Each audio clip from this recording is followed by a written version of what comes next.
Hello friends, வணக்கம் and welcome to Sanjay அம்மா சமையல். மழைக்காலம் ஆரம்பித்தாலே சொல்லவே வேண்டாம். குழந்தைங்களுக்கு சளி, இருமல், ஜலதோஷம் இதெல்லாம் வரிசையாக வர ஆரம்பிச்சிரும். இந்த மாதிரி குழந்தைங்களுக்கு வரும்போது நம்ம வீட்டிலேயே சுலபமாக கை வைத்தியம் பண்ணி கொடுக்கலாம். ஹாஸ்பிட்டல் அங்கங்கே போய் அலைய வேண்டியதில்லை.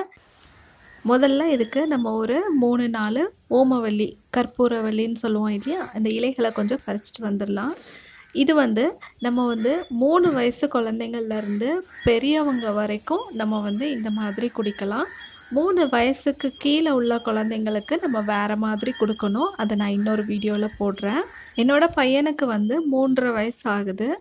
நான் அவனுக்கு கிட்டத்தட்ட ஒரு 2.5 வயசுலேருந்தே நான் இந்த மாதிரி தான் அவனுக்கு செஞ்சு கொடுத்துட்ருக்கேன்.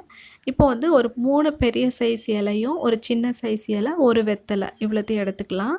இது கூடவே ஒரு 4 இல்லைன்னா 5 மிளகு எடுத்துக்கோங்க. இப்போ இது எல்லாத்தையுமே நல்லா இடிச்சிடலாம். இடித்து இதை நம்ம சாறு எடுத்து கொடுக்க போகிறோம், அவ்வளோதான். இப்போ இதை இடிச்சிடலாம். நல்லா மிளகையும் நல்லா அது கூட சேர்த்து இடிச்சுக்கோங்க. குழந்தைங்களுக்கு நம்ம கொடுக்கும்போது இந்த மாதிரி செஞ்சு கொடுக்கும்போது அவங்களோட மோஷன் வழியாக இந்த சளியெல்லாம் வெளியேறிடும். வாரம் வாரம் கண்டிப்பாக இந்த மாதிரி செஞ்சு கொடுங்க. சளி அதிகமாக இருக்குது அப்படின்னா தொடர்ந்து நம்ம இதே மாதிரியே ஒரு 4லேருந்து 5 நாள் தொடர்ந்து கொடுத்தோம் அப்படின்னா சீக்கிரமே சளி சரியாயிரும். குழந்தைங்களோட வயசுக்கு ஏற்ற மாதிரி அந்த இலைகளை கொஞ்சமாக அதிகப்படுத்திக்கோங்க. நான் 3.5 வயசுனால ஒரு 3 இலை நான் எடுத்துக்கிறேன். இதே தான் 5 வயசு 6 வயசு குழந்தைங்கன்னா நீங்கள் ஒரு 5 இலை அந்த மாதிரி சேர்த்துக்கோங்க. பெரியவங்க 30 வயசு 40 வயசு உள்ளவங்கன்னா 6-7 இலை கூட நீங்கள் தாராளமாக எடுத்துக்கலாம். 6-7 கற்பூரவல்லி இலை, அதுக்கப்புறமா 2 வெத்தலை, ஒரு 5-6 மிளகு அந்த மாதிரி கூட நம்ம எடுத்துக்கலாம். இப்போ இதை நல்லா இடித்தாச்சு. இதோட சாறை நல்லா பிழிஞ்சிக்கலாம். பிழிஞ்சிட்டு மறுபடியும் இதை லைட்டாக இன்னும் ஒரு 2 டைம் இடித்து நம்ம நல்லா புழிஞ்சோம் அப்படின்னா மிச்சம் இருக்கிற சாரும் இதில் வர ஆரம்பிச்சிரும். பெரியவங்க வரைக்கும் இந்த தாராளமாக நம்ம இந்த மாதிரியே குடிக்கலாம். குழந்தைங்களுக்கு கொடுக்கும்போது அவங்க சாப்பிட்டு ஒரு 3 மணி நேரம் ஆகி வயிறு காலியாக இருக்கும் இல்லையா, அந்த டைமில் கொடுங்க. சாப்பிட போகிறதுக்கு முன்னாடி ஒரு 3 மணி நேரத்துக்கு முன்னாடி அந்த மாதிரி கொடுங்க. அவ்வளோதான். இப்போ இதை நம்ம வடிகட்டிட்டு குழந்தைங்களுக்கு நம்ம கொடுக்க வேண்டியது தான். ஃபஸ்ட்டு ஆரம்பத்தில் குழந்தைங்க குடிக்க மாட்டாங்க.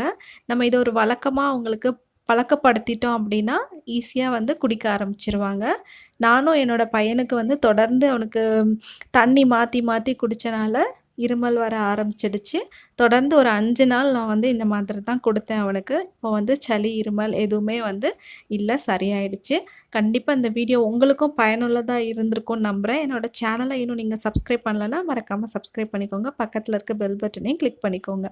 இவ்வளோ நேரம் இவ்வளோ பொறுமையாக இந்த வீடியோவை நீங்கள் பார்த்ததுக்கு நன்றி. பபிள்ஸ் நீ குடி, நம்ம கீழே போய் எடுத்துகிட்டு மேலே வச்சு விடலாம். நானா இங்கே பாரு, கொஞ்சம் தான் இருக்கு, குடிச்சிருமா என் செல்லம்ல. மடக்குன்னு குடி, மெதுவா. காட்டு, கிளாஸை காட்டு.